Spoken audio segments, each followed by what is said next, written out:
So here's the thing, like, as an overweight, balding, hairy, myopic gay guy, I haven't experienced a lot of rejection.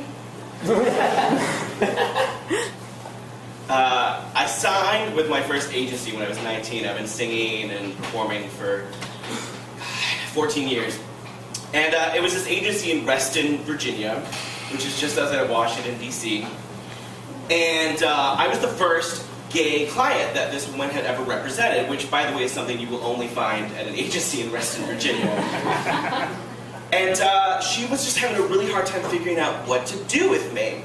So she would send me off on these auditions, and she would call me and she'd say, all right, James, here's the deal. I got something for you. I don't really know exactly what it's all about, but you go, you be you, you'll be fine. And then I would get there, and it would be for, like, hardcore leather porno, or Cirque du Soleil. Finally, one day she called me in and she said, look, James, here's the deal. I don't want you to take this too personally, but you're gay, and you're fat. Now, you could be gay, or you could be fat. But you can't be both, and I'm going to need for you to decide. So I decided to go with another agency. I told that story in my Fringe show, but what I didn't actually say was that at the time, DC was like this really hubbubby place for film and television. And Baltimore, which is only about an hour away, they were filming Homicide: Life in the Street. And I had a friend that was a scriptwriter on that show, and he actually wrote a part that wasn't like for me per se, but it was like based on me kind of. And he had their casting people call my agency to let them know that they were interested. And Elaine Triboulet was her name. She might be dead. I don't know. It's been a long time. She proceeded to send over headshots of like 10 people who were like better looking versions of me, which I didn't find out about until after the fact because it went to casting, and so he never found out. So that was a real good boost at the beginning of my career. It really made me feel super hot and sexy. I don't really understand why society is so rejecting of gay people. It's creepy. I just feel like there's a lack of understanding about how awesome we are. There's so many amazing things that gay people get to like experience that I feel like straight people don't have the benefit of. For example, the other night I had this dream that there was a zombie apocalypse, and I was living in Greenwich Village with Chad Michaels from RuPaul's Drag Race, and we were holed up in the back of a sex toy shop, and zombies would like occasionally they would wander in, and they would wander out again because they couldn't like catch our scent because of the lube. And finally we formulated this plan, and so Chad put on his best Cher regalia, and then we like lowered him in a harness over the zombies, and I had like a gun at the top of a building so I could take them out. And then he started to like sing that song Believe by Cher, except for he was like, do you believe in life after death?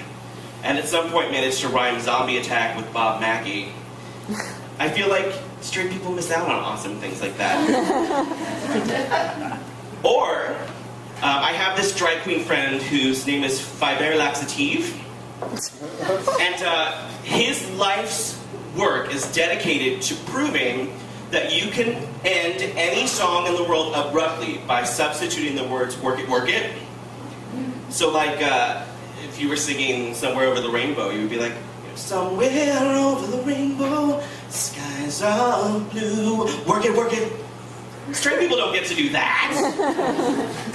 Just us.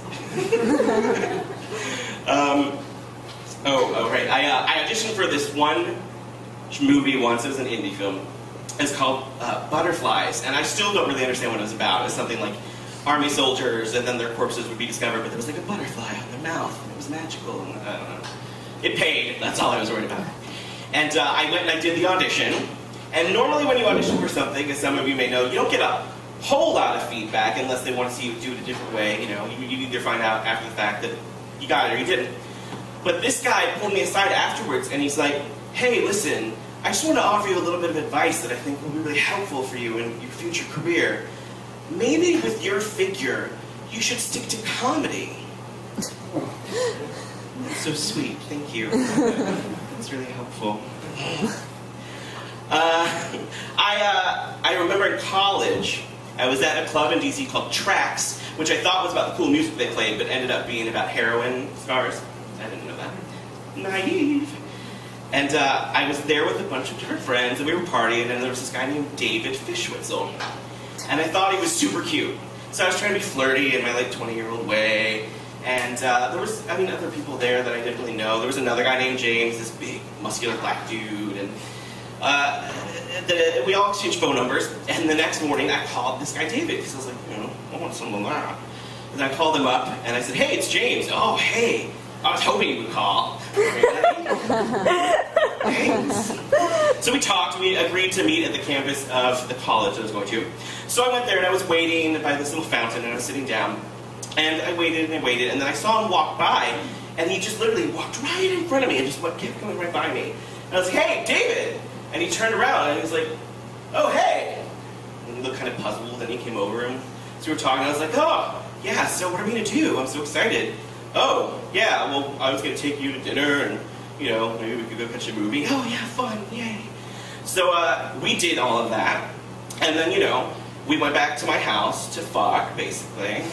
And after he was done with his part in the exercise, he rolled over and he takes this break, and I'm thinking, oh, it's my turn now, because, one, that's the way it should be. And then he sort of looks over at me and he goes,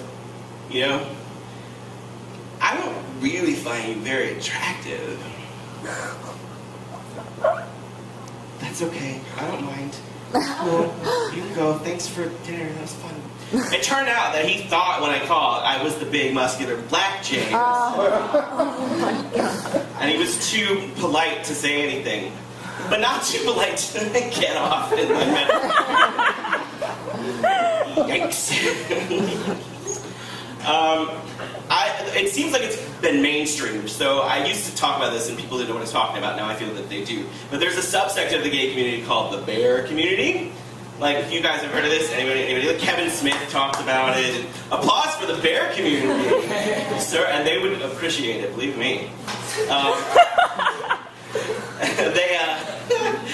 And what it is back in the 70s, the sort of typical gay guy was this sort of slender, muscular guy with a golden tan and like a blonde blow wave in his hair and a little earring. And all these guys who kind of looked more like me, or just in general any guys who identified as a little bit more masculine in some ways, or had a beard, or were bigger, wanted to feel like they fit in, so they set up their whole community around that. And it's progressed to this weird point. Well, I got involved with it when I was 19, and it was a really great way. It really made me feel a lot better about fitting in. I got laid all the time. It was like a community that I felt like I could deal with. But now that people like Kevin Smith have brought it into mainstream, and it's been like mentioned on Family Guy and Saturday Night Live, it's been changed to this thing where now every hipster who can grow a goatee or sideburns is calling himself a bear, or a cub, or an otter. And so I go out to these like parties that used to be about all these dudes getting together for a sense of community, and now it's like all these tweakers like rave dancing with glow sticks and like snorting up in the bathroom, and they all shun me, and I feel like I've been kicked out of my own community. And that makes me sad. And rejected. See, full circle. Alright, thanks you guys.